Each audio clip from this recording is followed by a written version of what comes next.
Yeah. Well, everybody, how's everybody doing? Happy Sunday.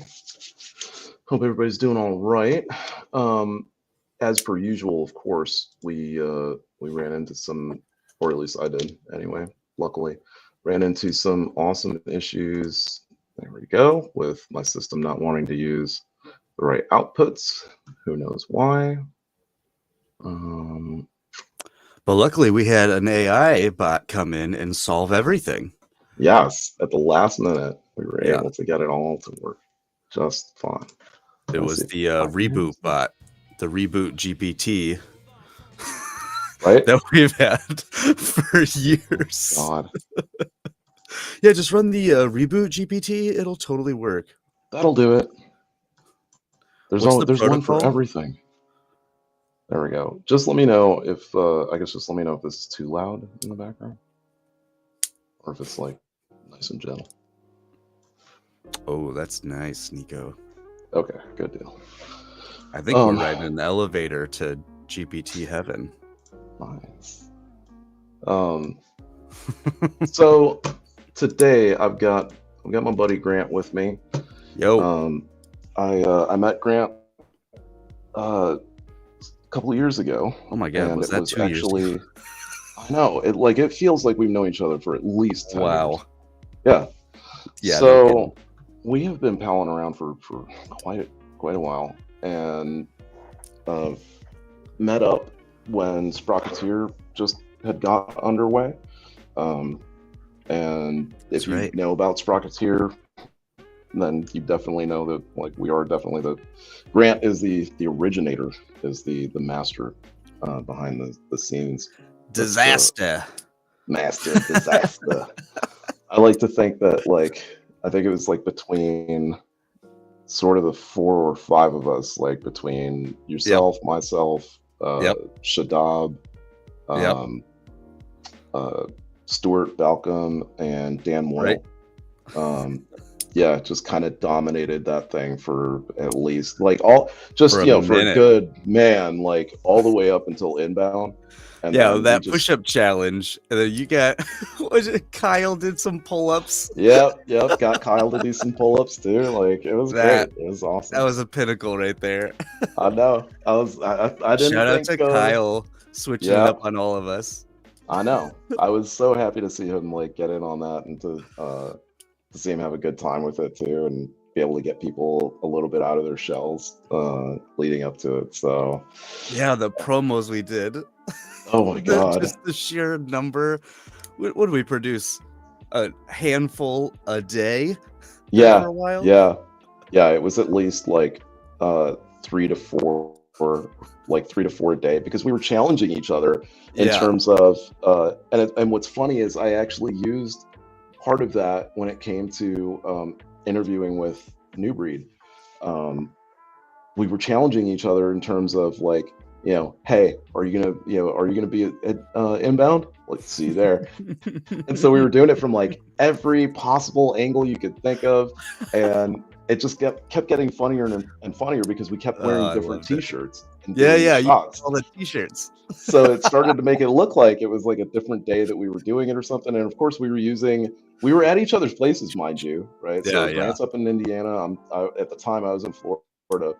And so, it made us look like we were on location or hanging out together or something, because, we were just mixing it up. And that was some of the greatest promo work, in my opinion. I mean, honestly, you guys, if you don't know Sprocketeers, and you haven't been a part of that yet, if you're into HubSpot, you definitely need to just check it out. It's a very, very cool HubSpot admin place for people to hang out and learn all the ins and outs behind admins. But at the same time, it was it was awesome to have worked together to build that brand. That's really what we did, was we built a brand out of it. So it was good in its day. I had a lot of fun, and definitely the challenges with you made it so worth it. Made it so worth it. Oh man, it was a lot of fun being able to have that party at Inbound. That was nuts. I had no, I couldn't have fathomed like that it was going to be like that. Oh, what's happening, Emerson? Yeah, it is. It's a really great community. I think it is probably the only community outside of like HubSpot's online community, or their I say online, it's all online nowadays. So smart. Their message boards, let's say. So yeah. So I pulled Grant in here because his background. Well, why don't you tell him? His background has a lot to do with robotics and helping not just teams with robotics, but you also help out with sort of the what is that, robot wars type stuff too, right? Yeah. First robotics, I got involved in 04. I was part of a team, and ever since I've been coaching and volunteering and mentoring. And I started originally kind of the creative cycle in fine arts and writing. And when I learned that the engineering design process was similar to a fine arts design process, and sketching is different than drawing, I had always wanted to be an architect, and engineering kind of was leading me down that path. So I really got into manufacturing and building and engineering. And so robotics has been a fun part of that, when you're breaking big projects down into smaller parts and then just getting started with the first one. That made a lot of sense to me. Reverse engineering a hydraulic pump. I have that printout over here. From there, I worked at a manufacturer on the production side. So I was the production facilitator and design engineer. And so we had to take care of clients and send them pictures and updates, and as they wanted changes made, make those changes, but at the same time revamping their industrial design to be more efficient. And Nick and all of you out there, one tip is to just start at the front. When you especially have a production design, you can literally just label your materials. You can label it. You can use a labeling system that speaks to your end product, like what piece it's going to go with. And you will save money. You will save money. That's what I started without having to switch to Geico. Or become a Sasquatch. Yeah, right. Or caveman. Yeah. And so actually being a part of in a shop, part of a production design, and being responsible for the engineering behind the machines, that was amazing, right? I had been in shops. I had worked on cars and robots and built fun stuff at my house. But then being a part of an industrialized process, that was pretty fun. That was eye-opening, right? There's humans involved, there's machines. And so from there, and volunteering with robotics, and we started robotics camp in 04. That's still running today. So we're celebrating our 20th year of robotics camp. What's the name of the camp? It's Penn Robotics Summer Camp. And so having the kind of eye for watching stuff, like that's fun. It's fun. Yeah. We used to play paintball, so we'd mess around with our guns. I live in the Midwest, so we have guns, and building those and stripping them back down. I also worked for the Geek Squad for a while, and so literally just worked on computers and built computers.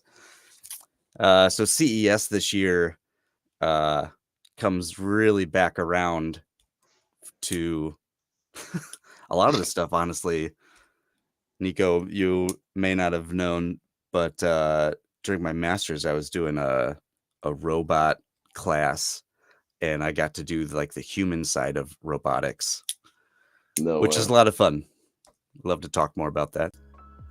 Yeah, I mean, so it's interesting because you mentioned working with like putting the materials that you need to work with at, part of the forefront of what it is that you're doing when you start a project like that. What maybe, I don't know if you've heard. If you haven't heard, then welcome to the party.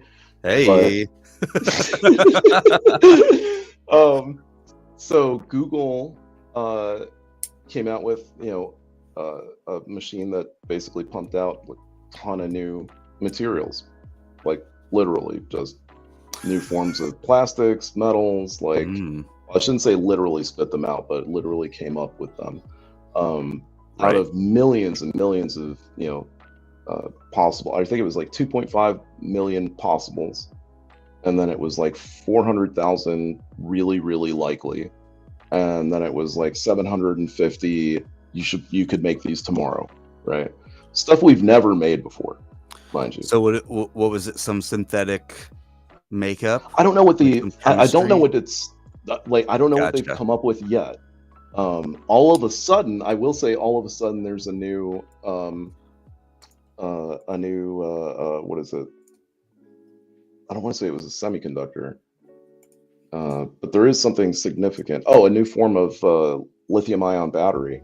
There you go. That like the way it was like, it was an AI advancement, right? And so this is something, but there's going to be a lot that I want to get into because I really want to pick your brain about this stuff. Been waiting for this. So this first part is like, given that they discovered this new material, right? What in your mind, like, because robotics is becoming such a huge thing now, like robotics to me, like, we were all playing with erector sets and stuff like that when we were kids. And, if you've played with Minecraft, then you actually understand, the, what is it, red material switches and like how to actually build algorithmic switches within Minecraft. So talk to me a little bit about, like, given where things are with robotics currently, like what kind of materials in your mind, like, would be something that would really advance where we're at and where we're going? This is super timely. It's fun. They called it genome, GN capital, and then lowercase o, and then ME capital. Oh, wow. I just looked it up. So the way to think about robotics, so I'll start with robotic security. There's three things: something you know, something you have, or something you are. Okay. And then the combination of those things upgrade security.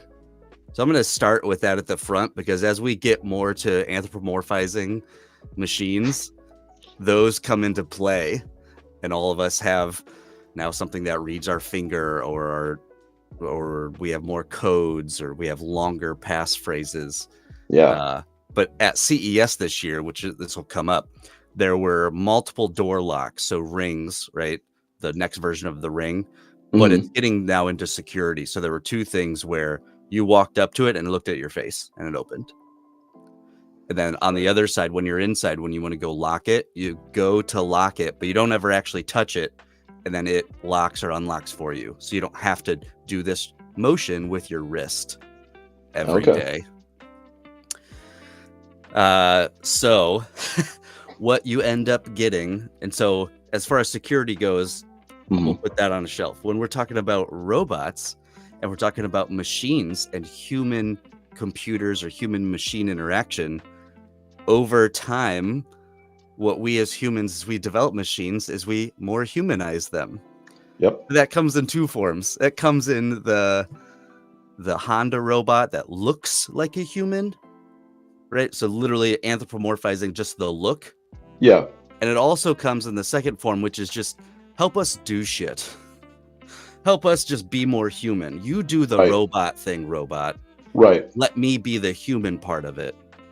And now, so, do you see that as the like the Samsung bot or like the LG bot? Like, so is it proper? I guess I'll start here. Is it proper for me to consider, and is this a thing in robotics? I don't know, because I'm pulling it out of sci-fi, so that's how ridiculous this is right now. Is it proper for me to label the I suppose I would say, non-appendaged robots as droids, and the appendaged versions as androids? I don't know how the definitions work. I just figure if you're like close enough to a tin can that rolls, right, like BB-8 or something, like that's a droid, right?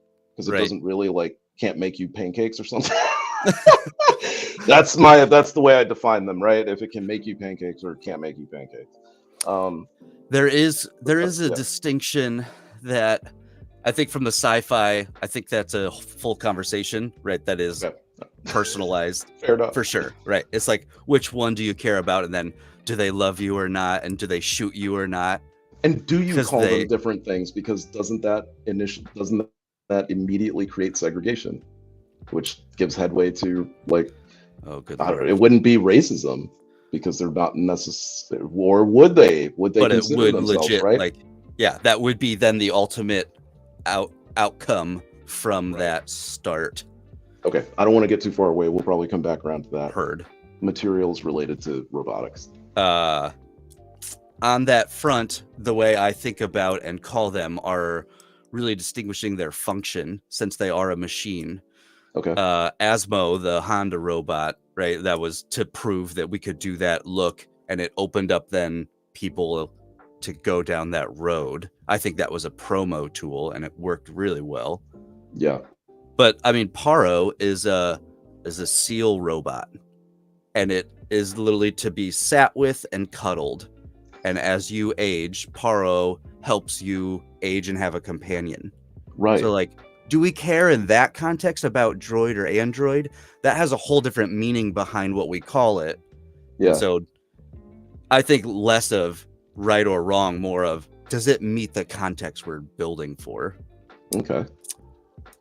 On the material side, as that development happens, again, we're either getting like, are we making it look like a human, look like our form, or are we making the function more mechanized and then allowing us to be more human? Materials come into play a million times. The entire design of the Apple line is around them explaining their design and their design choices.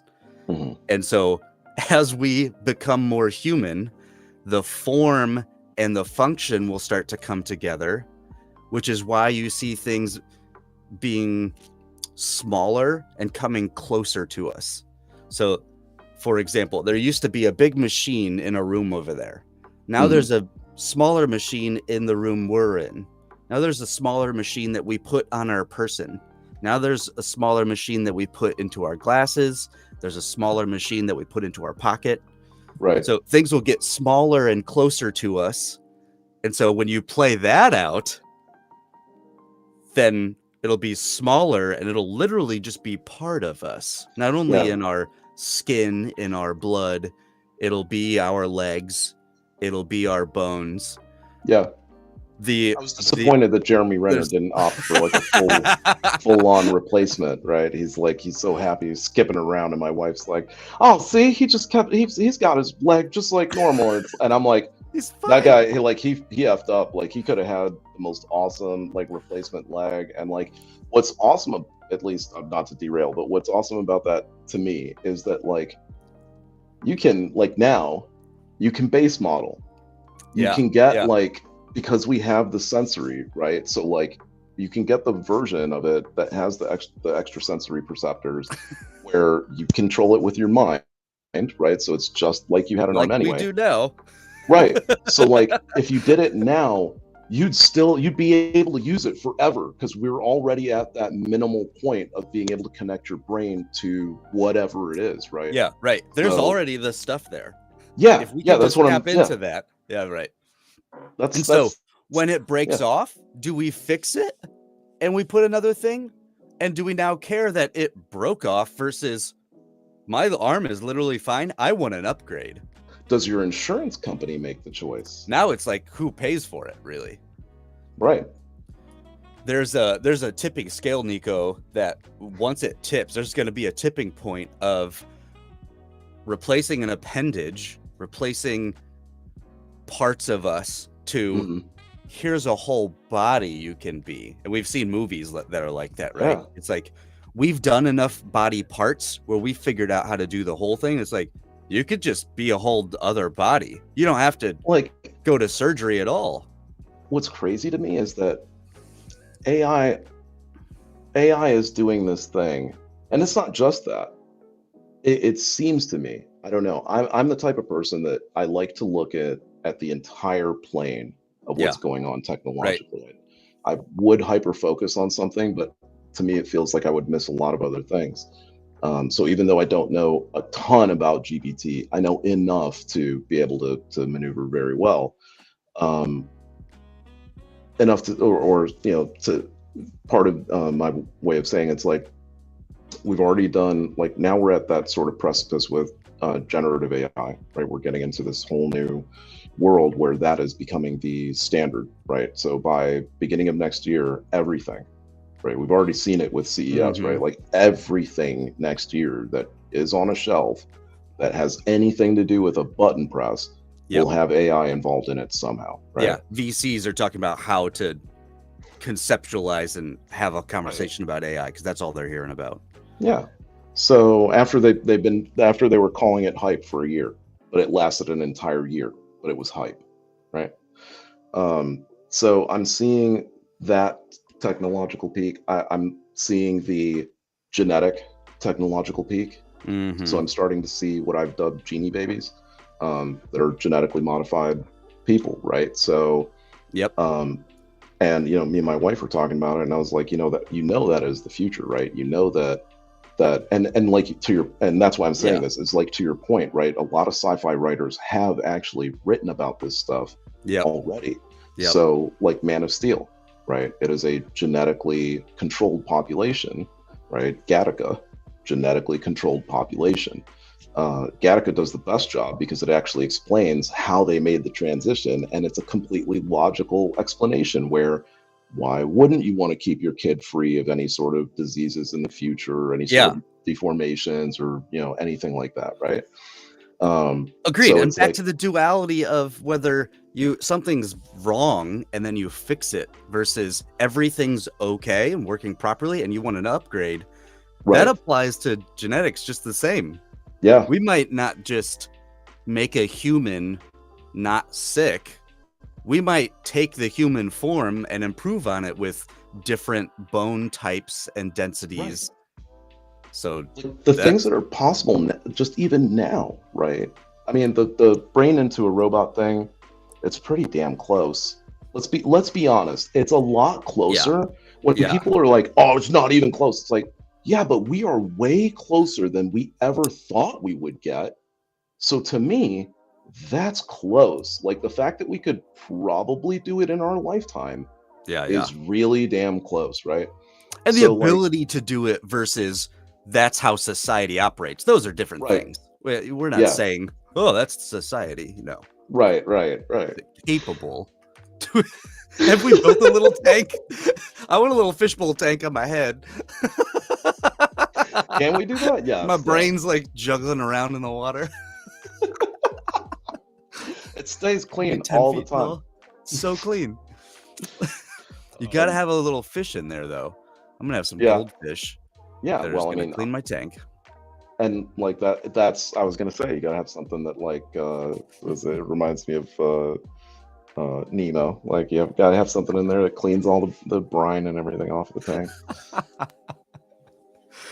As technology gets closer to us, of course, like at the beginning of life, then we're talking about like life cycle stages. The life cycle of a hashtag HubSpot reference. Just said that. Can't believe you just... You're welcome. I worked that in just for you. Oh, that was beautiful. That was such a beautiful segue. Anyone in the comments gets the referenced screenshot. Yeah, right. Oh, I'm sure. I know for a fact Emerson knows that. But it's like, every different stage in life, when from before life occurs to after life ends, or to the point where we stop dying, or consciousness continues to live on, whatever the case becomes. Like, it'll only get closer to us. We'll just be imbued with it. And so the materials to Hail Mary back to materials, like we'll have to start to use more of what the shit we have laying on the ground. Or in the ground, dig that up, use it to infuse with ourselves, to more imbue ourselves with the technology we create. The things you see most often, Adafruit comes out with these sensors and little modules, and I even saw it at the Indiana State FLL robotics competition. It's wearables, so shirts and pants and gloves and hats and what have you. It's really big with people who want to express themselves in high fashion and sports. That's where I see a lot of them. It wasn't at CES, but Nico, I know. It was just a couple weeks ago. What you're talking about. I heard of a shirt that they made that regenerates. So as you use it, as you're working out, it's taking your energy and converting it into a little battery pack. No way. Yep. No. The sensors. Piezoelectricity? Sure. Right. Wow. Right. You're doing the movement, and the energy transfer just needs to be captured. You just have to capture it. And what are the energy? It's the generation, capture, and distribution. Those systems we can optimize and get closer to us. So this is like dance. Yeah. Can you dance? This is a very simple version. Yep, it's high fashion. There was a great video of a girl on a stage, and she did a with that full on. I think this is it. Yeah, because it's from Adobe. This next snake. Okay. Dude, and so here's another thing is and this is what I'm talking about. This is so very close to me. I'm sure it's going to happen this year, if not this year, next year. It's stuff like watching Total Recall, where the chick is changing the colors on her fingernails, right? This is really goddamn close. Are you serious? It's not going to take long to put this in a tiny format and then put it on your finger and then have it Bluetooth or whatever to your phone, right? Like all these Raspberry Pis and all the stuff that we have. Is this too loud, by the way? I can't hear the volume. Oh, this is great. This is exactly the one. Yeah. So this dress is all these little plates. Think of all of these little plates as like miniature screens. Like when you guys see what this dress is going to do, it's nuts. Well, think of it as miniature screens. Think of it as miniature everything. So like maybe a miniature phone, as you think of it right now, even though this is just a mini computer. But with any sensor you want in it, it has the ability to emit light or sound or smell. But then individually they can be controlled as well, just like you would look at a drone show and you're amazed at a drone show. She's wearing a drone show right now. See, that's what I'm saying. Like the fact that it just turned almost full reflective, right? And then it flips, which I love. That is wild. I mean, she does something and she wants to like do it. What is happening right now? Oh, and it like glitches or something. And they're amazed. Like we've had this tech for like 15 years. You show up, you have one outfit. She's on a stage presenting it. Right. So like all of a sudden it's awesome. Yes. You do movie premieres. Yeah, it's just not in society. And we talked about that. It's like, are we capable, or is everyone doing it? Does everyone need this right now? Until this, so let's talk about Milwaukee tools, okay? Okay. Milwaukee tools. She's about to do it right now because she's been using a button to do it so far. But as I kind of turn and move, the dress will respond. The dress should respond. Let's try it. Oh, wow. One more time. Hang on. There we go. Here we go. All right. There we go. No, I didn't even responding to her body movement. Is it? Yeah. It's pretty incredible. As she does that. Christine is not just showing this off. Christine made this dress. Get out. Yes. I thought that was pre-recorded. Wow. Yeah. So okay. It's just super sensitive if she like moves slightly. Yeah. Okay. My team and I designed every aspect of this dress, and I personally stitched it together. I didn't even see this part of it. That is so cool. Let's talk about Milwaukee tools. They have a jacket and they have a vest. Right now, we put one of the Milwaukee batteries in that jacket and vest so that when you're outside working in the cold, it's keeping you warm. It's transferring the electrical stored energy in the battery to heat energy to keep you as a human more warm. That is a practical thing in a store you can go buy And that's exactly like this dress that we're watching. It's the same thing, only one has a practical application for the masses that it's at Home Depot, and this one is just high fashion. So you'll see it at a gala. It doesn't have to be static. The technology is us leveraging the capability of these materials that we would wear, right? This is honest, to something useful. That's insane. So, in that vein, it's so crazy. what do you think? I personally, I know I don't want to taint whatever, but you have personally, a thought? Yeah, like, because like you mentioned wearables, right? And I love the idea of it, and it's cool and all that. But there's so much. Yes, cool tech. People, I just wanted a video of somebody that was walking through CES. Really, you just. I'm thinking of like the pen, right? The pen. I don't know if you saw the pendant, like tech that was that's no, he already released it. About it. Yeah. It's and it's like I don't know what your opinion is on like it. Sphere? To me, it's a what do you call it? It's like a pin that sits on your chest, and again, like you're saying, microcomputer. It's connected to your phone, so it's separate from your phone, right?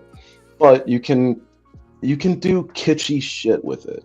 Right. You can put your hand out, and it projects to your hand, and you can call somebody by tapping on your hand, right? Like, yeah, I remember this thing.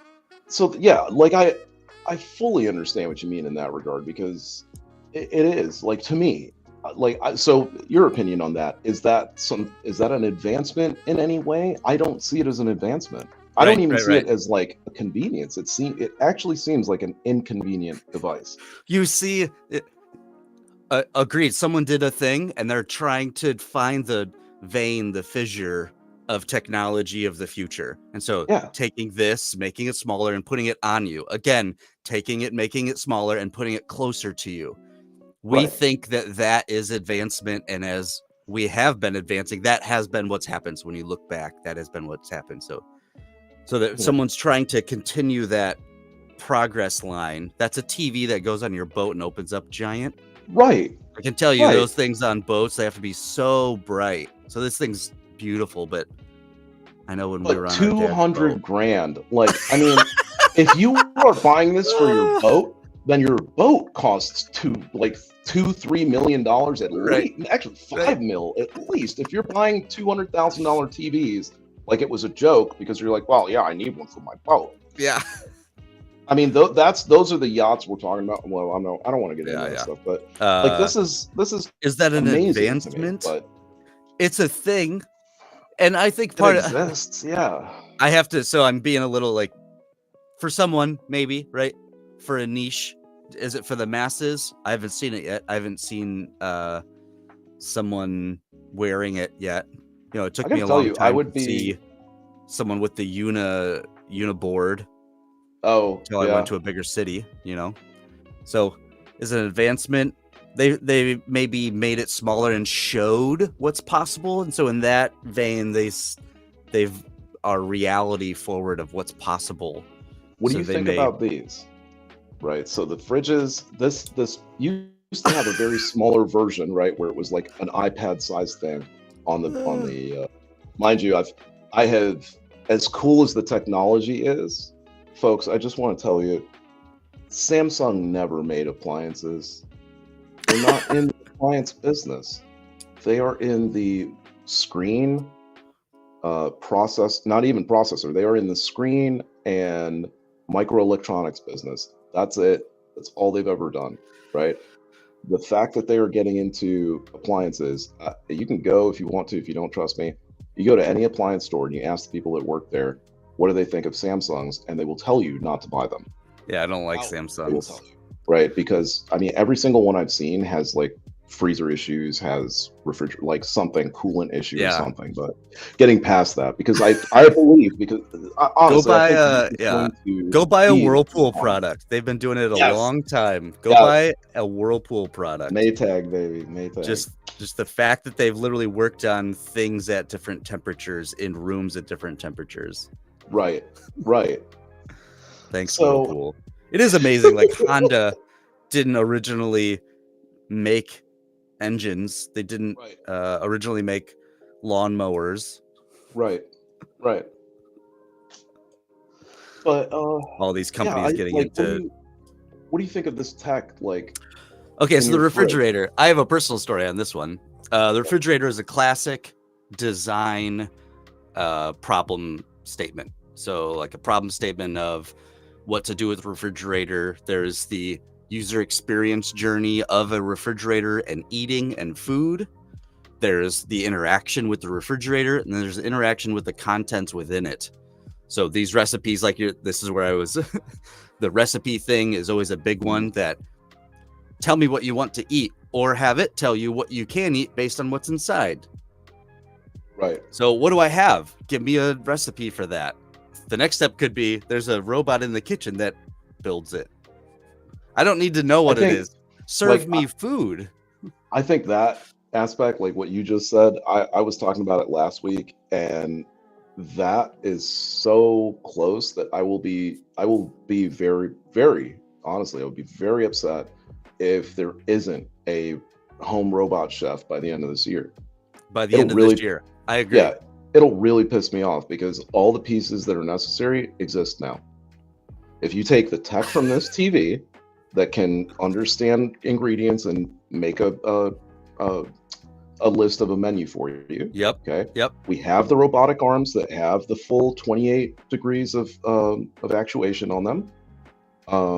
And it's like, it's not even just a robotic arm. It's taking over people's jobs in factories. This thing is so good.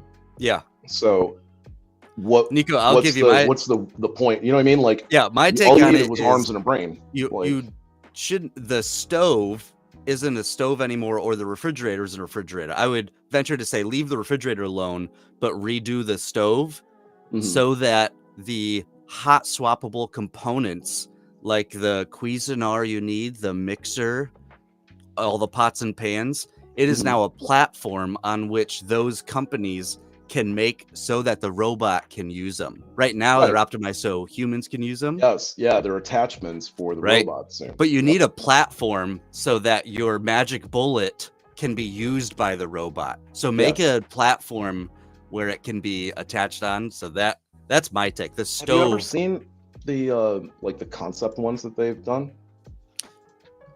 Let's look at some. I know. I was showing this last week, and it's really cool. I saw this like years and years and years ago. Let's go home. Robot chef. I can spell, I swear.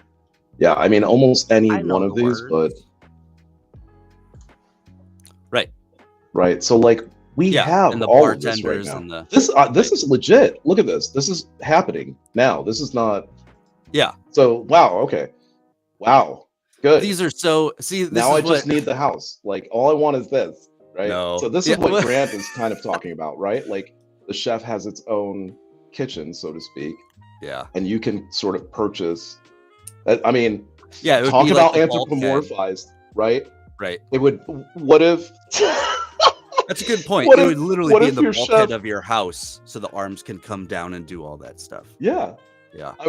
I man, like, what if the chef actually, like, you go to ask it to make something, and it's like, I'm sorry, I can't make that because I don't have the attachment. But perhaps if you purchased it for me, I would be able to expand my abilities, right? Like, it starts to, you start having a conversation with your chef about the stuff you could buy for it or something. Like, it has, like, you know what I mean? Like, your appliances you can start to have wants and needs. Right? Imagine that. Like, your washer really wants a new replacement part. I mean, you see that in Xbox and in games. Like you could play that thing. You could go to that level. You need this skin. You need this weapon. So purchase it or go earn it. And it's going to take you 20 hours of gameplay to. This is so great. I don't know why I didn't see this last week. This could totally, Nico, be the way to market. I could see how an appliance could be a way to market. I guess I was thinking the stove could use some, but you have to think about what people's houses are like and that environment. And so, like, and then could I just buying... go buy this and physically attach it to my ceiling, cool. If I can do that, right, to my house, great. Or if I have a place for my stove and I can just take that stove out and put a new stove in. Because instead of remodeling your kitchen and you're remodeling the cabinets, you're actually taking the cabinets out, and now you're putting in this like overhead chef thing where the arms come down over your, you know what I mean? That way you keep your stove and all your other stuff that's around that area of the kitchen, but now the chef is on top that comes down and controls all that shit. Yeah, talking about the requirements of a market and a consumer to adapt your technology. That's why I'm telling you, like, to me, the selling point is, and so this product has never and will never be so easy to sell to a human. Like, people think that they're not going to buy this stuff, but Tesla did the right thing. Tesla was perfect. Okay, so what's your opinion? I want to get your opinion on speed. Do you think that things are really, really rushing forward, considering that Tesla was able to build like a really decent anthropomorphized bot in like 2 to 3 years versus what Boston Dynamics has been doing for like 15 years, right? I mean, yeah, what Boston Dynamics has been doing for 50 years. Right, yeah, pretty much since inception, right? Yeah. They started with Spot, you know what I mean? Like, they're just trying to prove and show like what's possible and then get a contract, right? They just then get a contract because they're badass. I think speed continues to increase, yes. And so I think this is it. This is how you get a bot into every house across America. Yeah. Folds your laundry for you. Agreed. Laundry would be the thing. Yep. Even if it took the bot all day to do it. See, and it's you not having to do it anyway. Right? Agreed. Since I'm the one here, Nico, like, sure, yes. Again, look at the context though. So take a step back and away from the robot. There is a table there. There is a like a laundry basket of clothes. Yeah. So your go-to market for a consumer like this of folding laundry. Why is there a basket? Why did it come out of that machine into a basket? Why was the process part of the machine, you mean? Yeah, why was the process out of the dryer, not the folding into the pile? Gotcha. Like, why are we even? So you can take stuff like this and question to that statement: is it because humans are uncomfortable with robots doing something that would normally require an extra step if a human was doing it? So like, if he folds, I don't know is the word. It's just they don't think that way. They think, what am I doing?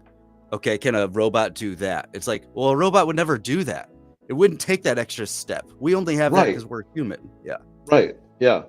You just wouldn't design it that way. That's what I mean. Is that the robot doing it that way is kind of showing you up in a sense, right? No, it's just our lack of like.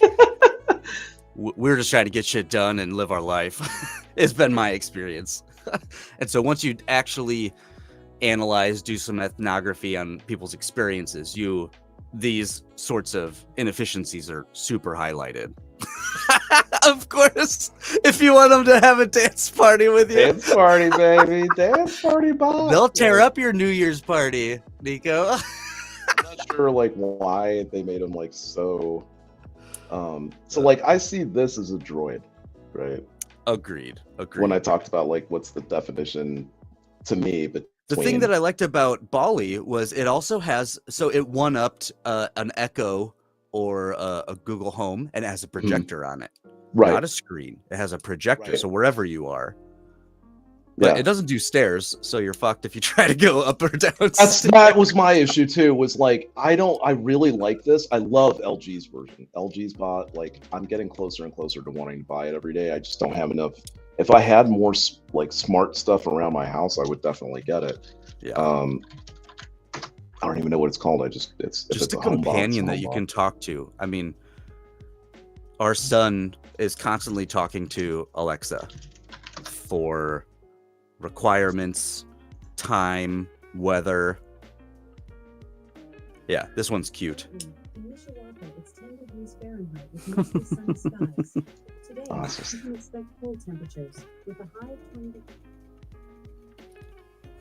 Does it actually show the bot moving around? My Alexa just turned on because I had said her name. There She was said one the name. I thought so. Where you have to physically pick up a piece of the bot, and then it will start actively listening. Really? So that there's some indicator that I'm actually talking about you versus talking to you. Yeah, see, so like, I don't know, like, this is interesting, right? Like, it's almost like a thing that you have in your home, right? That it's not a bot necessarily, it's almost like a sentry that it scans your house to sort of see if anything's messed up. And it's scanning probably the digital reality that exists in your house, like all the but it's smart like stuff. Yeah, basically. And that's the thing is like if you're connected to it or whatever, you can actually like turn it off without being there. But I seriously like this little guy, man. Yeah. It's nuts. It's really nuts. Like I don't know if so there was like parents going too far with this kind of thing, right? And that picture right in the middle. I'm like, oh, I don't want to waste the time to read a story to my kid or whatever. Like the bot is always going to do a better job because it always cares and it always wants to like, you know what I mean? Like it's always trying to make you happy. So it's only happy if you're happy with what it's doing. So it's always going to like be really good at what it does, technically. Require you to be more self-aware. Yeah, like I just need this little guy to be able to like move his legs so he can do the stairs. Right? But at least he's got a handle. So like I was telling my wife, I'm like, sure. I don't really mind it so much because at least I can grab him and bring him upstairs. I'm walking up anyway, right? Yeah, and I think what I would do, to be honest, if you know what, because I mean, when we move into our next place, I might actually take the staircase into consideration and see if it is wide enough. You got it to like build a little ramp on the side for this guy to just ramp his way up. That's what we do with dogs when they're small, right? Or cats when they're small. Yeah. Put a little ramp in for them. Yeah. Or extra steps. Man, I think I might buy this bot. That's fun. Dogs are just gonna gotta go create. See. Okay. Again, back to the kitchen we were talking about. Okay. You're willing to change and adapt your environment for the convenience of having all of the robot in it and it working. So this converging, we continue to see. So is it accelerating? Yes. Does it continue? Yes. There were like swipe things. I had one of those in 2012. I had one of these in it was the handspring visor.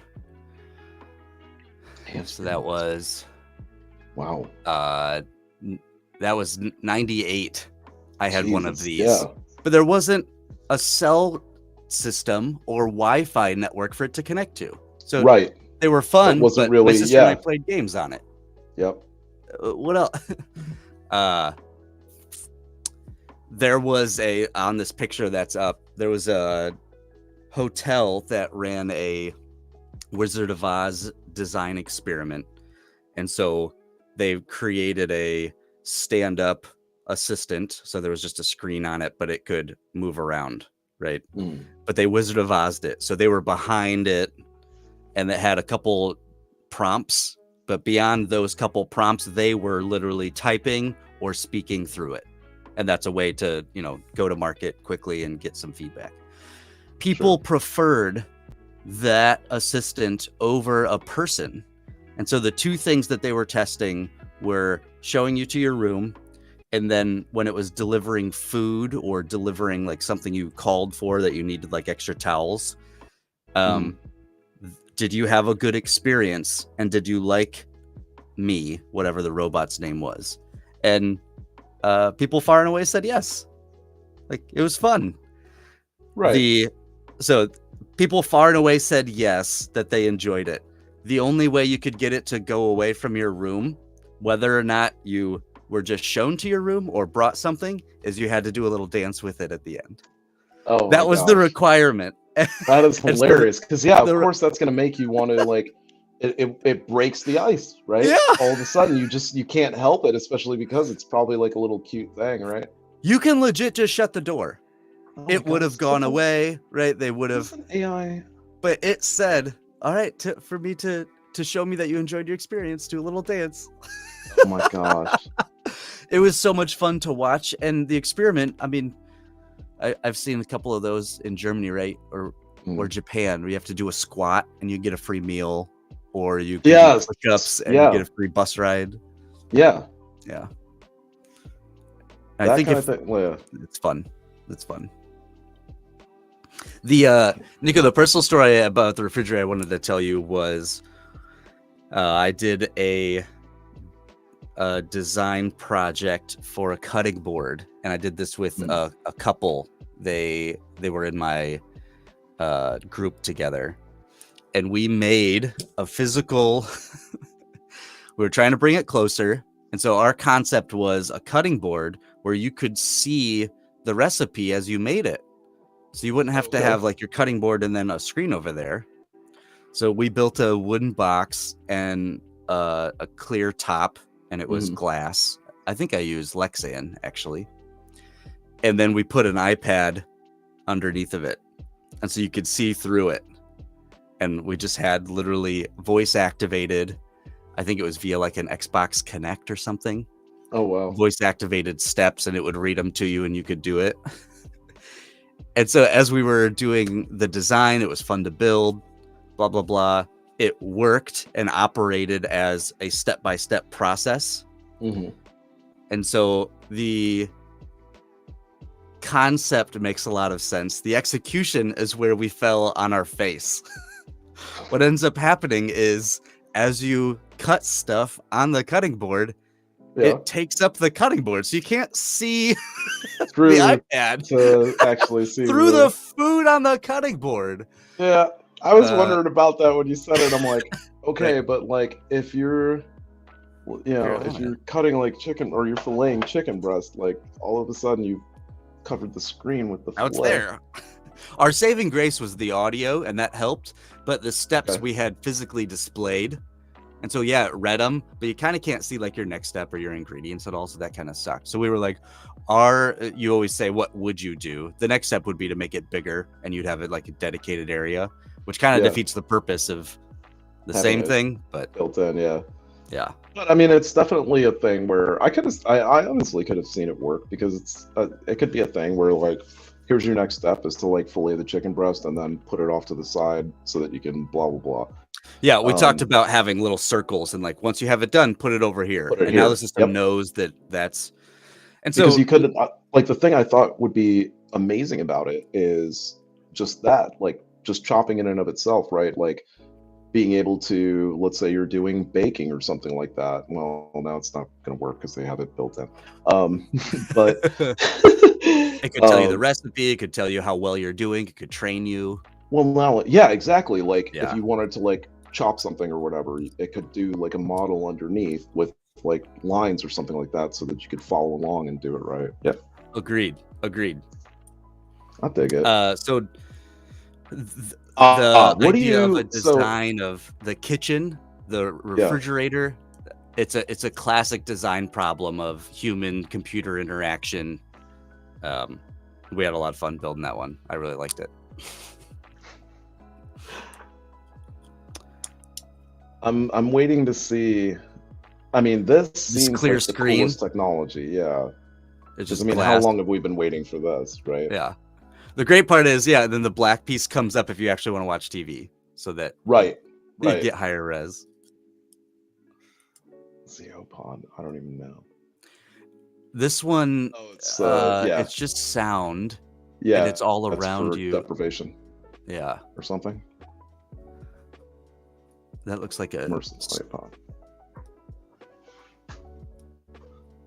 I mean, I guess it's cool. It's something that's very cool if you combine that with some type of home theater system where you could then feel like you were at a live concert, let's say. But you'll only sound like you're at a live concert, right? Because then you'll look around and see that you're in a ball. So I'm still in my house. Sure. Yeah, right. Projectors are getting better. Who would have thought? Smaller and lights now. More brilliant. Oh my gosh. Yeah. Yeah, I mean, I'm not gonna lie, you know, whatever, when we were coming up and they talked about projector TVs, they were horrific. You could absolutely not watch it during the day. No. And even at night, it was not. Wow, that's nuts. It's crazy. This one's IMAX ready. I remember seeing this one. And they so just crazy. have, the way they did it is they have 2 light sources. I know we have a projector. Well, I was interacting and working with a projector. And it was like $15,000. And anytime we wanted to replace the bulb, it's like $3,000 for a new bulb. Wow, no thank you. But this one, I think it was like under $3,000 for the whole thing. And it just has 2 light sources, which allows it the higher clarity rather than one. Huh. Oh, yeah, this is what I was talking about. I had one of these in 2012. You know, like this sort of gesture movement. I think the unique part about that is it's software. It's not a piece of hardware. Right. So it's following it's tracking you as opposed to where the piece of hardware I bought in 2012 had sensors in it, where this software can be run with whatever video camera. Yeah. It's taking the image from the video camera and processing it differently. Which again, in my mind, Nico, right, is okay, so that's been out there. Someone just hadn't written that software yet. Yeah, yeah. Exactly. Somebody didn't think to be able to use a camera to do that. Right. Even though that's how cars are being driven now. I have a question for you on the materials. So here's the thing. You could cars. either buy a pretty much self-driving trailer that holds people that, you know, could, you know, whatever, even though it's luxurious and all that kind of thing, holds people, could be someone's home, that kind of thing. You could buy that for 110 grand, or you could buy a TV for 200,000. Right? Like, what are we talking about now in terms of like sensical versus nonsensical things? If my camper RV also had the kitchen arms where it would make food for me. Oh God, yeah, I'm done. Yeah, and I just that's live in pretty it. Fun. Like, I would take that. I'm not even joking. I would if it was me, just solo. Hands down. Solo. Why not? Why not? I mean, yeah, okay. It's actually slightly, no, it's exactly the same as a studio apartment. Yeah. Slightly better. You have a larger bathroom, it would seem. Yeah, and you can move around. You're not stuck in the same city. Yeah, yeah, exactly. You can go to whatever city you want, get whatever view you want to from there. Yeah, right. Whether you like the city you're in or not, you have to always see that city in a studio apartment. This studio apartment goes to wherever you want to go. That's great. What do you, Nico, think about the Teslas in Chicago over this winter storm? Oh, I did not. Oh, you know what? I did hear about it. My brother told me about it because he loves to make fun of anything related to Elon Musk. So yeah, he was telling me that like just a ton of them just absolutely wouldn't start because of the fact that it was like too cold. I was actually joking about it with my wife this morning because we moved to Ohio recently, and even though it's Southern Ohio, of course, for the next 3 years now, we're gonna have to suffer through the latter parts of El Nino, and that, of course, has brought this unseasonably cold front through.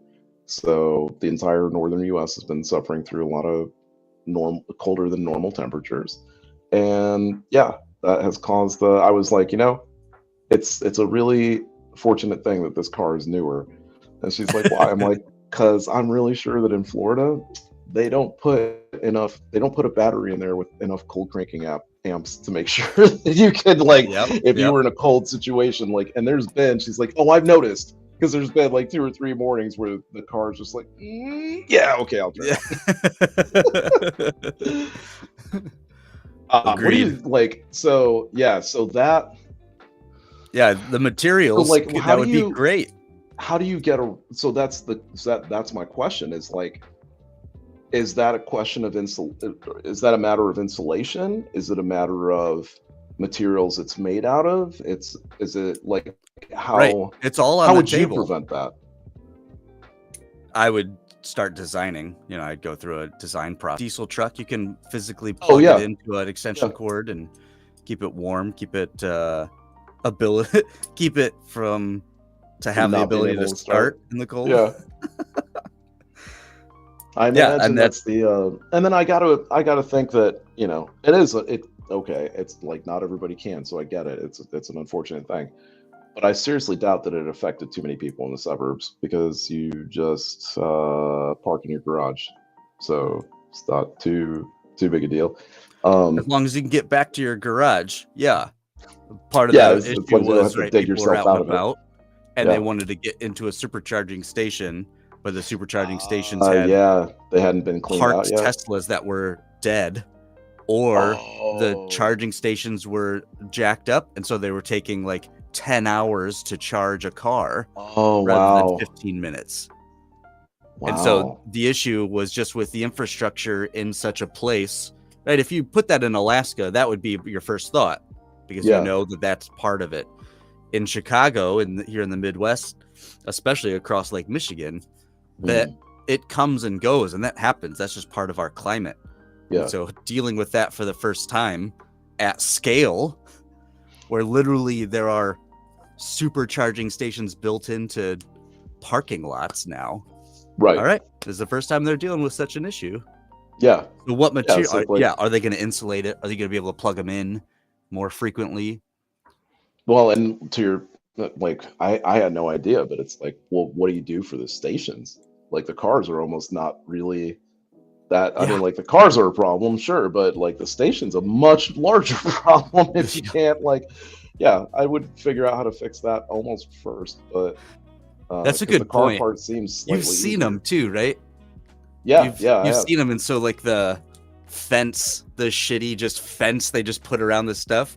Maybe to your point, in different climates, they'll have a different box they put the infrastructure in Chicago or the like. Maybe it'll be like a shipping container contained that stays a little warmer. Right. That's a good point. Yeah. And I just wouldn't drive if I had this car. I would just hang out, and just watch videos. Right. Why? Why would you? Oh, because they're electric bikes. Yeah, that's right. I don't know. I mean, I like. The other one. I'm not that much of a rider, so it doesn't faze me as much as it would faze other riders. But yeah, I wouldn't mind like an electric bike. It wouldn't bother me that much. Mm-hmm. I wouldn't be buying a bike for like the sound or whatever of it anyway. Pet collar that opens your that automatically it identifies your doggy door. I mean though I also don't know how many people have issues where the wrong dog comes into their house. Mm-hmm. So rob or break in via the doggy door. Yeah, and like that pressure on that dude's hand, that doesn't do anything to me. I would still not try that or attempt it on my dog. Like she's a little Maltese. Yeah. If she got her head trapped in there, she would freak out and do something that would more than likely end up terrible. Now, is this a droid or I don't Android? mind that.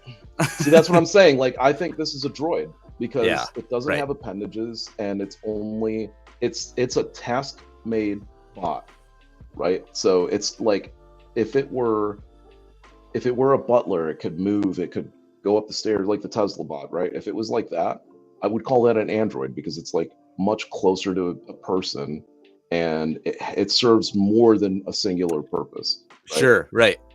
The appendages would allow it to do more. Where those appendages, literally, it's just a cutter. Like it can spin and turn on, and then has wheels, so those move. Yeah. which I hope everybody paid attention to that. That's the pickup one. That's fine. Sorry, go ahead. No, it's good. Everyone paying attention to.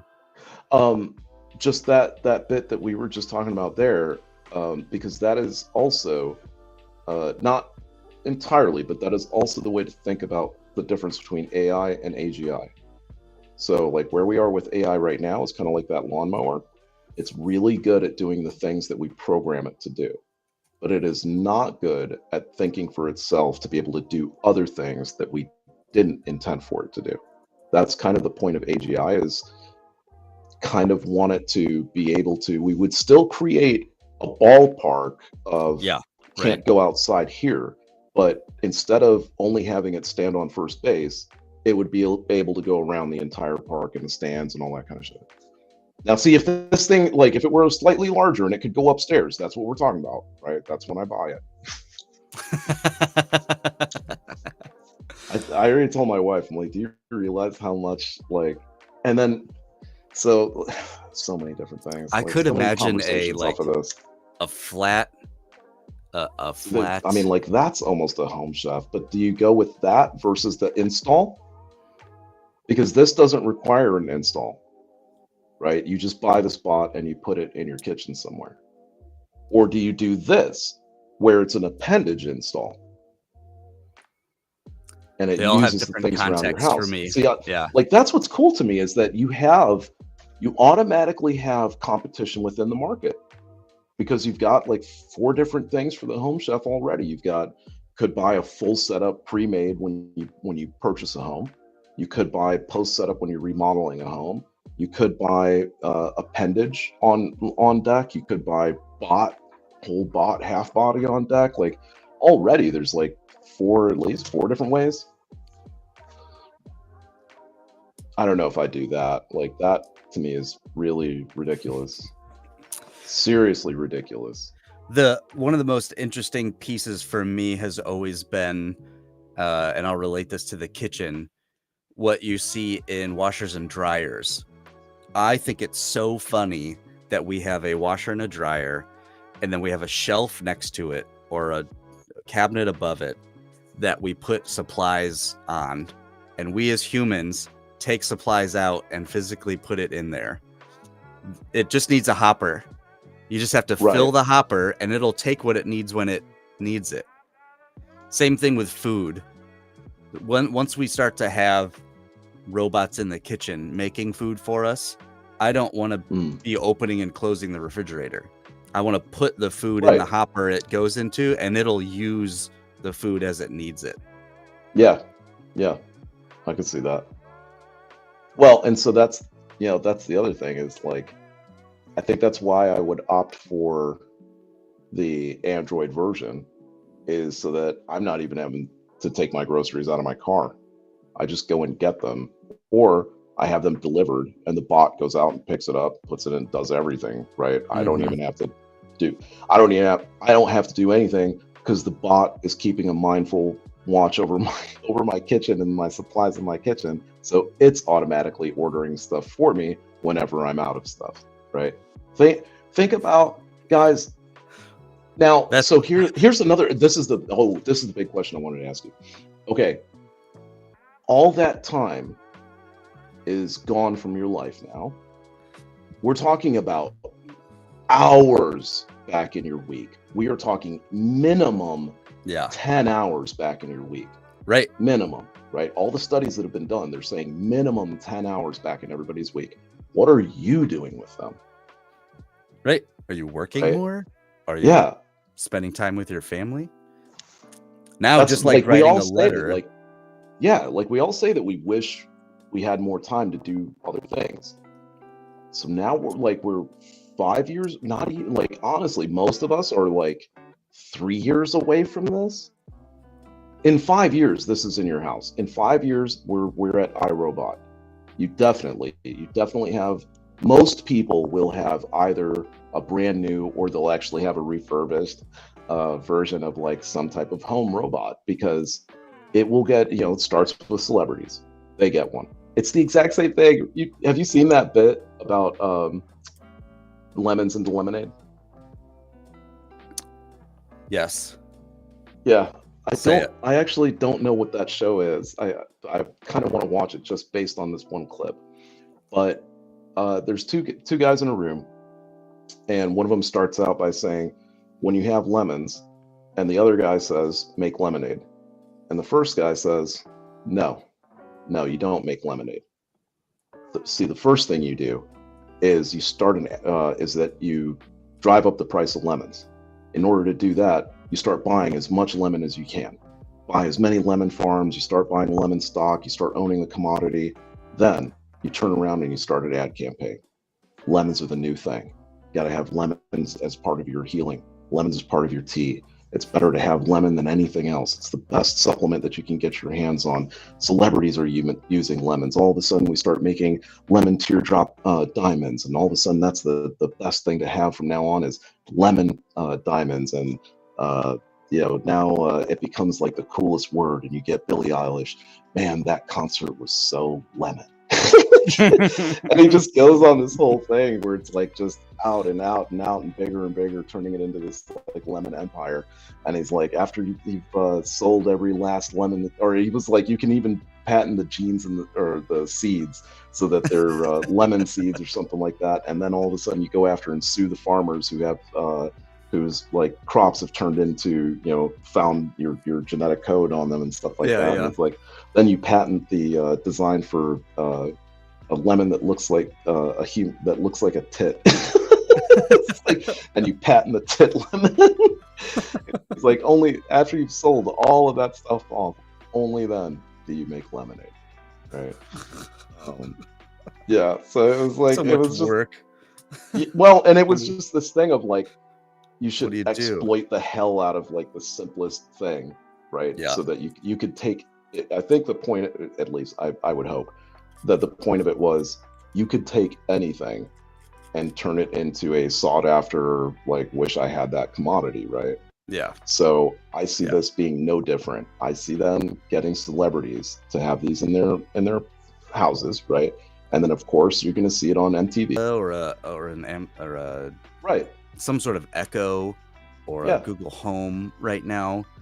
So I agree. Like there's an interview where like the camera crew walks up to the door, and instead of being greeted by the person, they're greeted by their bot, right?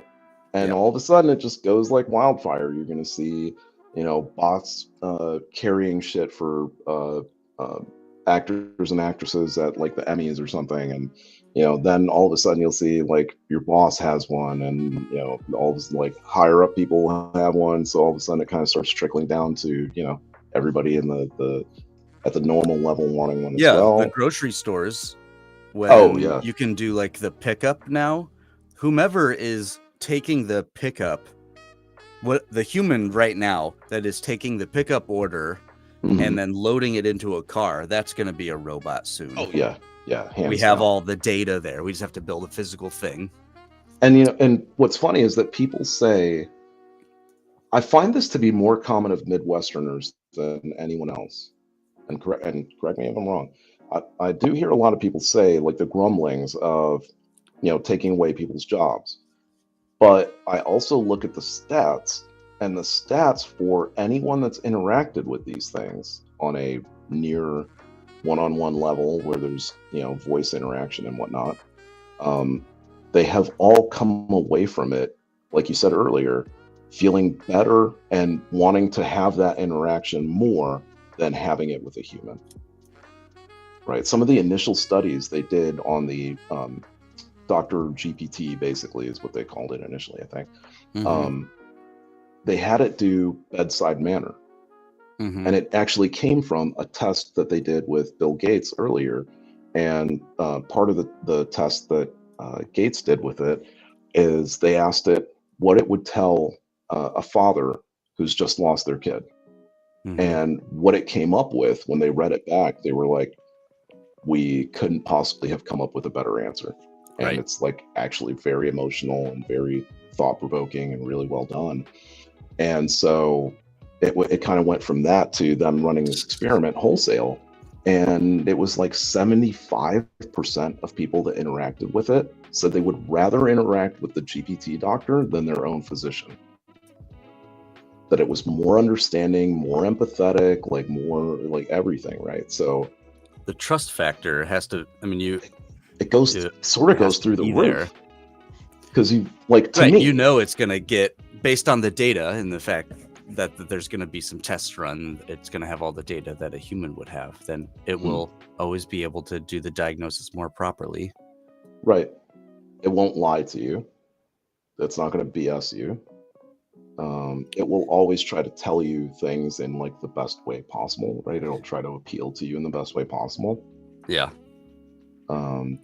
I mean, you'll know things with certainty too, as well, right? Like, you go to a doctor now. I try to explain this to people, but it's very difficult to honestly to encompass. You go to a doctor now. Is it like your doctor might be the most awesome doctor that there is, and that's great, honestly. Like my last physician, I wish that I'd never had another physician. Like she was amazing, and I trusted her a lot. Now, even she would be willing to admit that if something happened with me that like she wasn't quite sure of, you know, she would pass it around other doctors, maybe even, you know, whatever, take it somewhere to a specialist or something like that to get additional info. So at that scientific method. Yep. Right. And at that point, it's okay. It's not too bad. You've involved 2 to 3 human brains, and the 2 to 3 of them know quite a bit about medical histories and things and what they've seen. Their memories, not the greatest. They don't memorize exactly everything exactly the way it happened. We know that from looking at court transcripts and looking at the difference between a witness who was part of an event that took place 24 hours before they gave testimony versus the same pattern or like same grouping of cases where somebody gave testimony like a week later. And it is almost always the case that as time passes between the event and when you give testimony, your story not changes because you change it, changes just because you remember it differently. Your mind starts filling these gaps, right? An eyewitness is the worst to begin with. Right. You just remember it wrong in the first place. Let alone remember what you saw. Yeah, exactly. Whether you remembered it in the right order, wow, that's gonna. But that's awesome. I don't know how many window washers in the city lose their lives to window washing, but I'm please, sure they don't want to do it. Go wash our windows, please. Could get them done in the middle of the winter now. But so what I was thinking was like, God, what were we just talking about? I guess that trust factor with doctors and you know, you do trust your doctor, and then of course you're going to trust additional opinions. You know, you always, especially if it's something, you know, serious, it's always like get a second opinion, right? But then again, it's like 2 to 3 opinions of brains that kind of remember stuff. Maybe they don't remember it the right way, or whatever the case might be, versus Dr. GPT, who knows all of the things, all of the time, never forgets them, and can compare all of them in an instant. Right. Can compare decades of thousands of medical professionals. And it always remembers the details exactly the same way, right? Like, so it's almost like... And it can actually learn from other mistakes as they come up, that there's greater context that need to be considered. All right, cool. Next time I will do that. And next time it won't forget to do that. Right. And it's not only that, it's the matter of like, it won't ever repeat the mistake ever. Right. Like if you program it out, that's it. It's gone. Like, you know, so that just gets us to then what are the, that degree of trust to me starts increasing because of it. Right. Yeah. And it can, and it makes sense. And I hope that it does. What'll also become, just because of greed and capitalism or some other power struggle, right? Is what are the actual interests? Right. What are the actual interests imbued in that system? Because it can do those things. When it doesn't, you'll have to pay a subscription for the trust factor. You have to pay a higher rate to get 20 years of experience, where you only paid for a 5-year experience doctor. Like those are going to be the gross things that come into play. So for me, it's always a continuum that, I mean, yes, it can. Did you purely out of goodwill give me everything capable and possible? I mean, the continuum says there is a yes and a no end. And like, how honest are you being about where the technology I'm interacting with falls? Because it's on the continuum somewhere. Yeah. And did you spill me some bullshit marketing? Or were you being honest? You probably did some bullshit marketing. Saying. Oh my God, what is this? I want to play in the water. Is that a floaty that'll drive me around like a lazy river? I don't know. You'll and serve me mimosas? Because I can't tell what it's talking about. It's cleaning. CES 2024 was cleaning the pool. Yeah. Pool cleaner. My brother would love that. Once. No, it's like he has to constantly deal with this. Like he bought one. It's like a little bot that goes around the pool and stuff. But he's just like, I hate it because it gets stuck like in corners and stuff. Like and it's like when I think about it, I'm like, you're doing exactly what I would expect somebody to do when dealing with a droid. You're complaining about that model droid being bad about doing this particular aspect of things, but like you're gonna buy the new droid that understands how to do stuff. Like it's so great. The droid at the bottom of the pool, I completely get. That is cleaning and vacuuming all the sediment and bullshit. Right.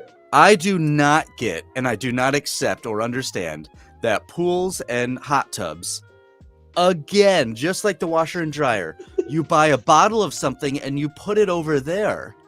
And you even buy a bottle of pH strips that you as a human have to go and do and read and, what is the should I put a little more or a little less? Why am I doing that? Give me a hopper. You test the pH, and when you need to put more shit instantly. Talking to something else that like drips shit in, because pools also have that water circulation system that happens. Right. So you can definitely know like where to perfectly place it so that it does actually circulate in the pool. Sure. That becomes part of pool design, like as a basis, right? Exactly. And then from there on forward, you don't. Well, okay, I get it because we have pool guys. What do you do? You know what I mean? Like, so, and I'm not joking. Like, I want your take on this because, like, back to the jobs thing. Like a lot of people talk about this, but they don't want to go to the end of the road. All right. So what we're moving towards, my take on it is what we're moving towards is all you have to do is sleep and eat. In the context that you have a house over your head, which is its own thing, but I'm not going to speak to that. Once you have a house over your head, you have a place to dwell. You have the capability to dwell. Fine, whatever that means. You need to sleep and eat. Where everything else is going to be done. You don't need a phone. Right now, we think we need this. You won't need a phone anymore. There'll be screens that you can interact with this thing that is the world around us. And so what do we do with that time? There'll be a whole social construct time of coming to grips with the reality that our world only requires that of us. We will continue to rise to the infrastructure of the world around us. And so the people who are still talking about jobs have the mindset that the world exists such that I need to have a job to exist within the world. So until those people die off, and the world exists, the world with which people are born into, they're not required to have a job. We will still have people thinking they need to have a job. Well, I mean, a purpose, right? Now, a purpose, sure. Have a purpose. But that's what I'm saying is like most people, right? So let's people are using synonymously job and purpose. No. So that's what I wanted to ask you. Right. I think that is what happens, and I got a pretty good example. I think that purpose is what happens to people who are working for the paycheck, and I think that like the ability to sort of let that go is really only for people who are sort of doing what they love. Okay. But I think in both cases, especially in the case where people are doing it for the paycheck, if you take that away from them and you like just that in and of itself, the fact that you've like been grinding your whole life and it's like, I got to wake up to go to work, like that whole thing, right? If that's gone all of a sudden, yeah, okay, maybe for the first 2 to 3 weeks, you're all right. But thereafter, I would imagine for everyone, this thing sets in of like, okay, but what do I do with my time? Like, what? That's why I was asking. Like, you get the 10 hours back. Now we turn into this is a big social question. Yeah, it's a psychological and because it does, right? Question. This technology is going to change how we socially live. It will. Forever. But what you're mentioning is, so let's separate them out. People, what they have done is they believe their purpose. What you said is to provide for their family and make a safe environment. And the way they do that is by having a job, which leads to the money, to all of the things and experiences that give them purpose. And they believe their purpose is providing for their family. And so when you take away the job, because that doesn't give you the money to have the things that give you the comfort, then a robot is doing all of that. All of a sudden you feel like your purpose is gone. So they're identifying and linking job to their purpose, where when you don't have to go away to a job for 8 hours a day, your purpose can actually rise and you can have more fun with that family you want to take care of. You can go on more trips, play more games, have more experiences, do more creative things. And that shift has to happen before they can divorce job and providing with this great experience of the life that is comfortable, because a robot can already make us comfortable. You have to find a new purpose. And I bring it up, and I think that it's a little bit deeper, is because my mother-in-law recently just went through this. Like, I think you're on the same level as myself when I say that life is not just a game in the philosophical sense, but it is. So you can think of quests. Yeah, you could think of life as an arcade, and you could think of every aspect of your life. So like job, that's the job game, right? And so you play the game of job, and like all the other stuff, like trust me, it is. If you break it down, it turns into a game. And that being said, my mother-in-law was basically forced to retire, right? She didn't want to. She wasn't ready. She wasn't ready to quit the game yet. Okay. So that's the reason I make this distinction, is because if you're a player and you are told you can't play anymore, it really fucks you up.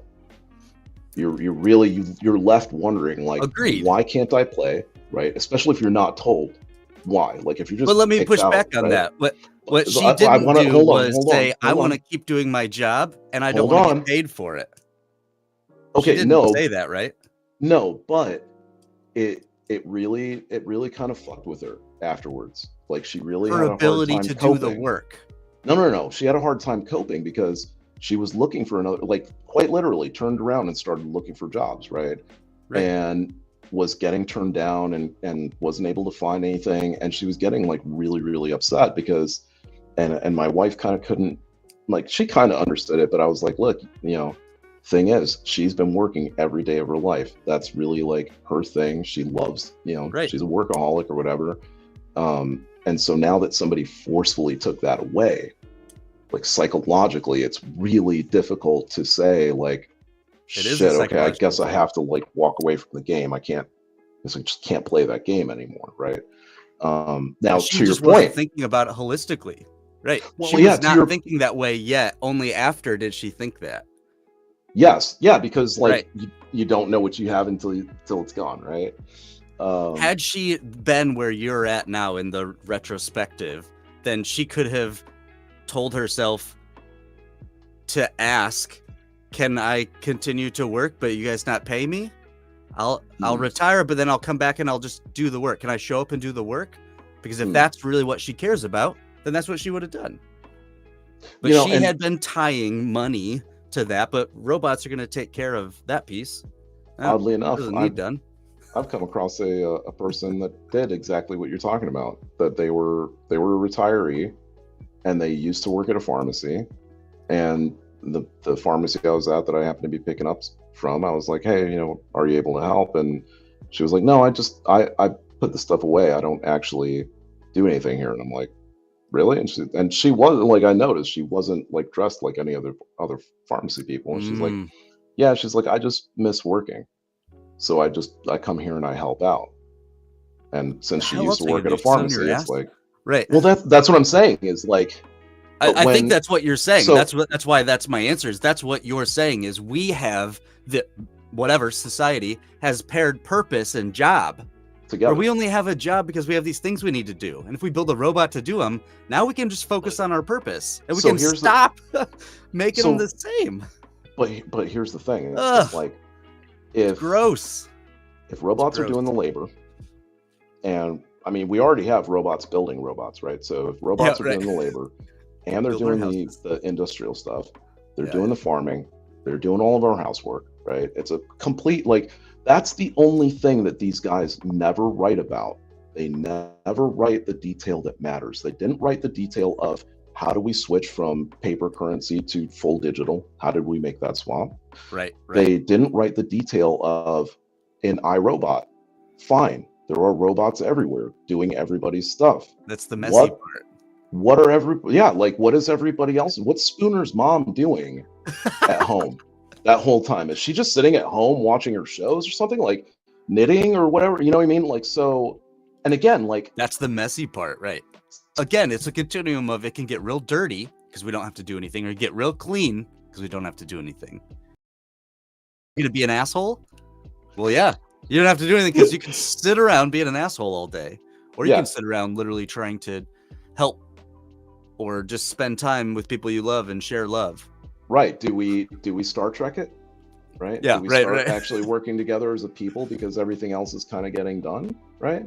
Or I don't know if you've seen it. I'm a huge fan of everything he's done. Philip K. Dick did a series on, or well, he didn't do a series, but they did a series based on his book. On the book? His books, I should say. It was a mini series on Prime. It was called Electric Sheep. If you haven't seen it, go watch it. There was an episode in there that I think is probably the most profound of all of them. That's called Autofac, and it is based on exactly almost what we have going on now, which is it's based on an Amazon type product factory having just dominated the planet, right? And so everybody is kind of living in this like dystopian lifestyle, but the only thing that's really just like interrogates them because they're trying to find out what humans want. They're constantly trying to figure it out, and they're constantly pumping out product, hoping that the humans want it, right? And it's giving turned us into this, what we want. Yeah. Right. And it's turned into this like dystopian wasteland, basically. But now it's an issue because we don't always know what we want, and it's asking what we want, and we have to tell it what we want, and so it has to find out what we want in this little loop. How many people can't figure out what they're going to eat for dinner tonight? Right, like that's that kind of thing where I don't know what Eden looks like. Yeah, right. It looks pretty scary to me, to be honest. Yeah, right? The answer to when we have everything in abundance, when we have energy in abundance and capacity in abundance and resources, what do we do with our time and how do we spend it? And it gets really scary for some people because right now the ability for us to handle what's inside our head isn't there, and so it becomes really scary. Yeah, that's why I'm glad that technology is much further away than and you know what? It's weird because it's kind of there. It's kind of there on some levels, but thankfully not on the ones that I'm thinking of. It's there on the level of like we can see your thoughts, right? Literally, we can see people's thoughts now. We can read them, right? So like you can translate your thought to text that somebody can read. Yep. And so with those two things, obviously comes the ability to then use your thoughts via Wi-Fi to like turn on your TV and do all sorts of shit. So like Neuralink becomes like more useful in that sense. Like again, Neuralink becomes a gadgety thing for you essentially. And that's one of those upgrade things we were talking about earlier is Neuralink's just going to be part of your body. Yeah. Simply because you have a database that's called a brain. And you have a database that's called a brain. And right now we only have limited senses to express and interpret those database data points. I want my forever memory, man. I really do. Like, I don't give it, like, I want two things. I want, because I look at it like Upload. So another Prime show my wife turned me on. It's actually like really, it was actually really good. Almost all the way through. Which is not bad for tech-based shows. One of the things that made perfect sense in there was that you had the option that, like, depending on how you died, obviously, you had the option to be able to upload your brain into, you know, a memory card that you could then put into this sort of like MMO type post-dead environment, right? Yeah. And of course it was monetarily based. So the more money you had, the better the afterlife you had, that kind of thing, right? Which we're talking about a digital afterlife that you would actually somehow punish people monetarily because they didn't have enough money in the, you know, like that's the part of it where I was like, you know, fuck that, because there's no way that would happen. Like we would be the worst race. Not that we aren't already, but we would definitely. Isn't that exactly how the world works right now? Yeah, that's what I'm saying. Like if we perpetuated that into like death, right? And we decided to say, no, actually, heaven has paywalls too. Like what? Like, oh my god. So, and naturally, like they were trying to keep an interesting one. Yeah, and there were people who were developing like a free version of it, right? Or, you know, an equally good version for free. Open source. Yeah. And of course they were being hounded by the people that were making the paid version. So I know Altered Carbon is one that we had talked about years back, with having a sleeve and you have a chip. That one's interesting too. I gotta watch that one. I think I only watched like the first 2 episodes. Because I watched all of Black Mirror. So I got that under my belt. They all deal with this, like, where's your consciousness and how do we interact with that? Is this like body or is it some system kind of thing? So those continue, like you were saying, to be the things that we deal with rather than what if we just have stuff in abundance? Yeah. And we can just like go hiking every day. What happens then? That's what I was thinking about, is like, if we have this like Ready Player One type, you know, afterlife environment or something like that. Right.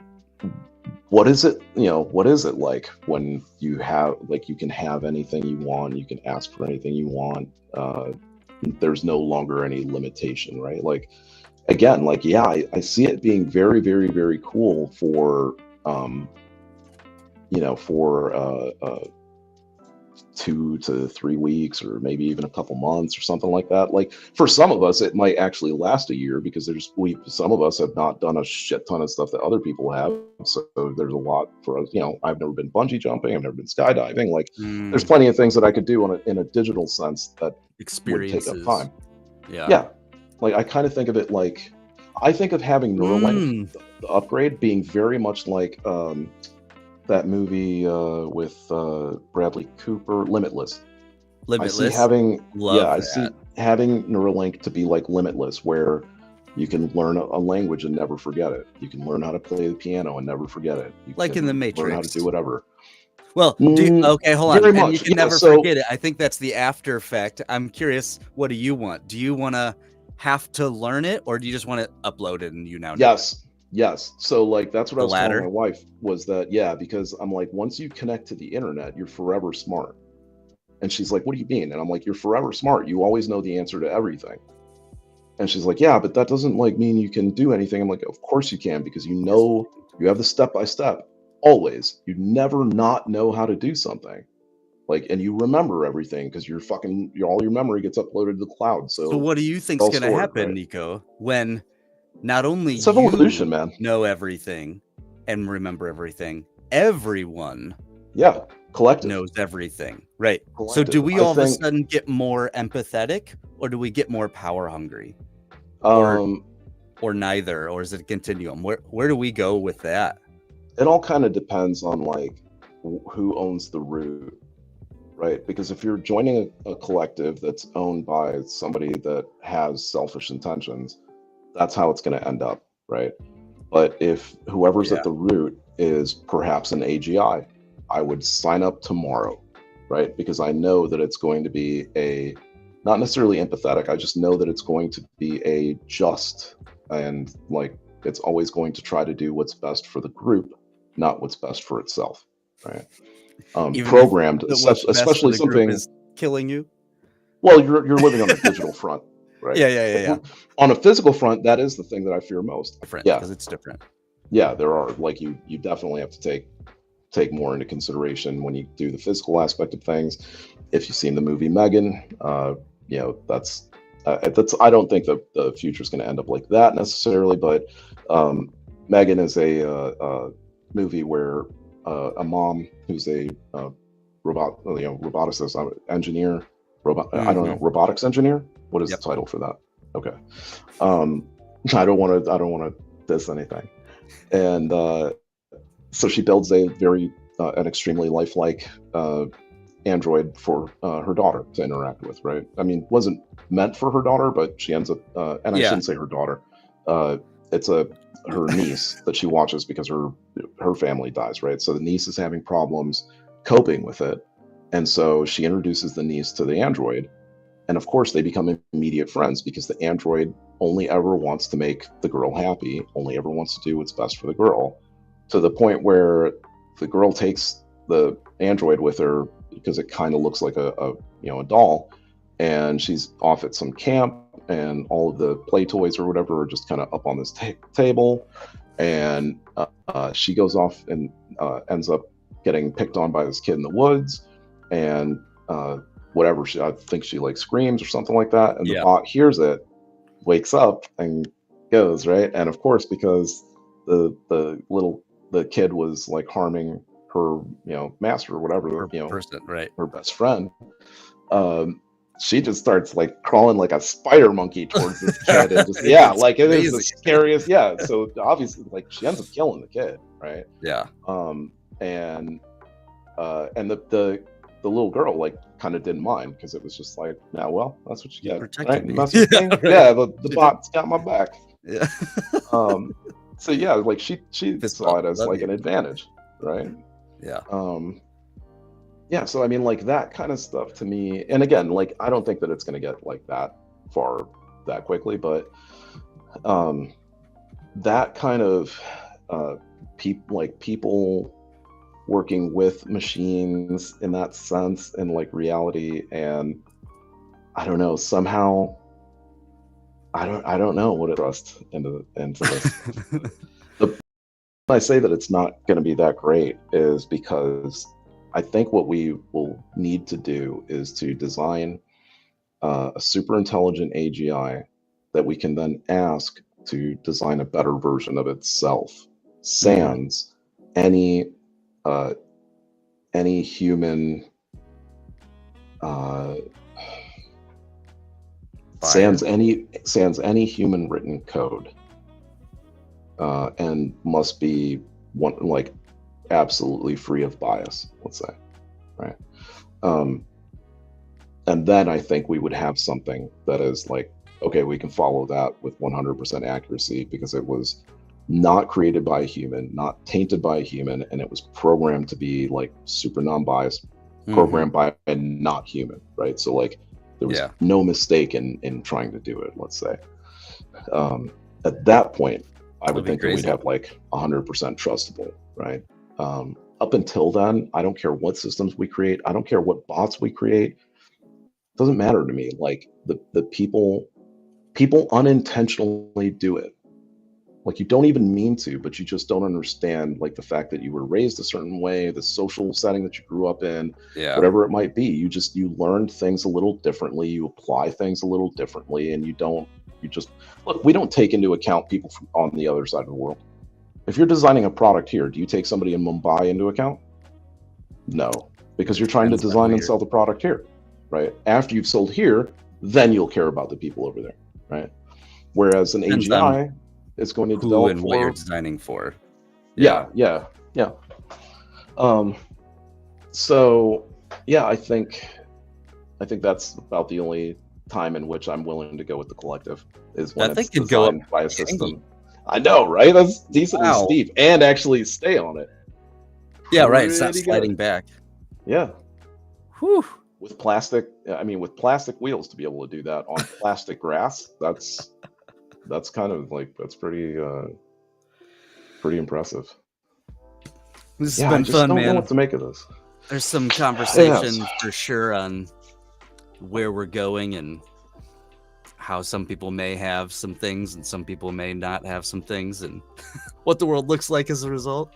Right. What things might possibly look like going into the future.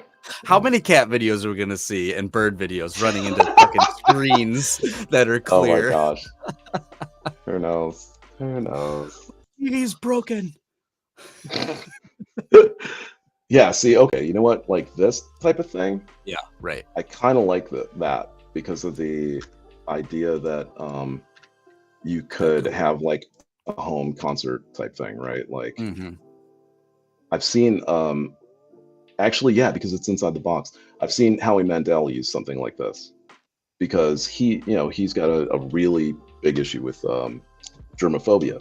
And so, he doesn't want to have to be live in some situations, let's say, and especially like with COVID, right? So he was that's kind of, COVID really did change a lot of stuff forever, but right.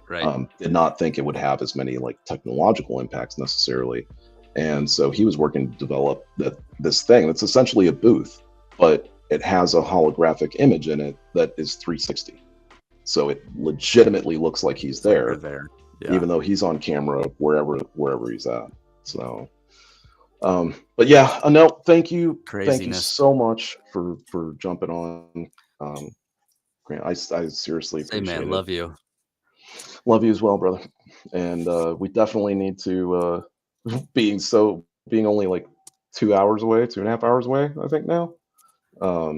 Yeah, we got to hang out one of these weekends. Doing it.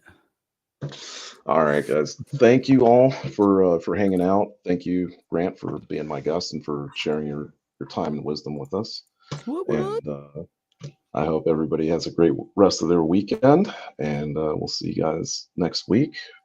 Thanks for being here, and thanks for coming along to GPT with me.